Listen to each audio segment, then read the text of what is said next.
like I've always had money, but I don't come from money. So I was able to cut grass in the summer and I was able to shovel snow in the winter. That's what I was allowed to do. So, but consequently, even as a kid, I'm making like $6,000-7,000 a year, and this is At 12 years old?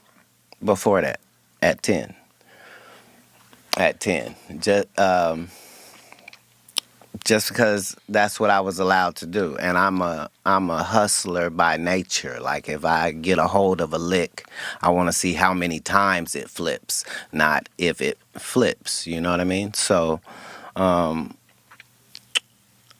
once I'm gone from there, I'm trying my hand at other things, door to door, and I had already made $1 million before I was 18, doing door to door across the country. So I had already tested out what were the positive things about me and how I could use that to my advantage economically Yeah.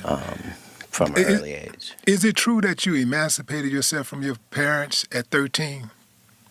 Because I read that somewhere. I Well, think it was Wikipedia said something like that. I wouldn't shame the family. What I would say is that it can't be called run away because I didn't run away.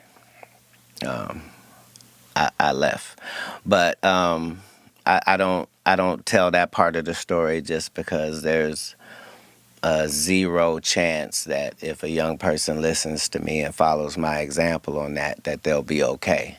But I knew I would be, but I was a little off. Like I knew Jesus left home at 13, so I didn't feel like I was out of pocket in any way. Wait a minute.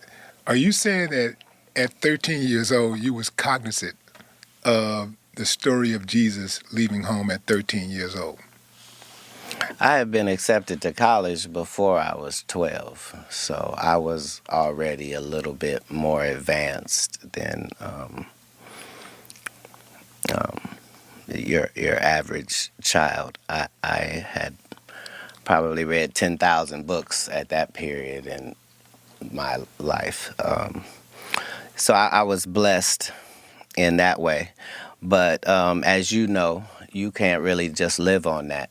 So God navigated where I was able to see the underworld, if you will. So I go from my parents' house in Ohio to Miami, Florida by myself. I don't know nobody.